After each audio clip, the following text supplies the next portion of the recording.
দু একটি রাজনৈতিক দল জোর করে পিআর পদ্ধতি চাপিয়ে দিতে চাইলে বিএনপি তা মেনে নেবে না।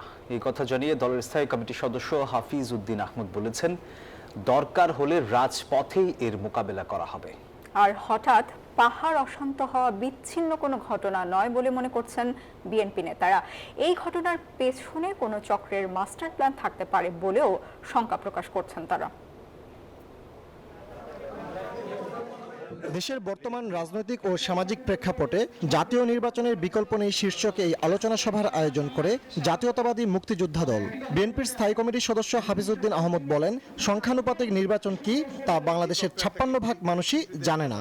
তাই এ ধরনের কোনো পদ্ধতি জোর করে চাপিয়ে দিতে দেয়া হবে না। চলমান রাজনৈতিক অস্থিরতার পাশাপাশি আলোচনায় উঠে আসে পাহাড় অশান্ত হওয়ার ইস্যুও।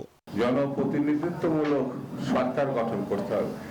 পাহাড়ে জিয়াউর রহমান দূরদর্শী সিদ্ধান্ত না নিলে তা অন্য দেশের অংশ হয়ে যেত বলে মন্তব্য করেন হাফিজ উদ্দিন আহমদ। হিল ট্র্যাক্সে আবার শুরু হয়েছে পুরানো খেলা। এই চট্টগ্রাম হিল ট্র্যাক্স ইতিমধ্যে সেখানে ভারতীয় পতাকা উঠত বহু বছর আগে থেকেই। আমি বুঝি নির্মাণের শিল্প, সালাম স্টিল বোঝে ডিউরেবিলিটি। সালাম স্টিল, মোস্ট ডিউরেবল স্টিল।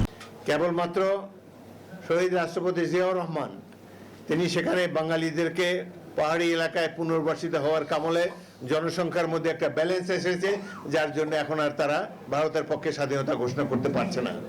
এই জন্য শহীদ জিয়াউর রহমান ইতিহাসে অমর হয়ে থাকবেন। তিনি বাংলাদেশের অখণ্ডতাকে রক্ষা করেছেন, স্বাধীনতা সার্বভৌমত্বকে সবসময় পতাকাকে উড্ডীন রেখেছেন।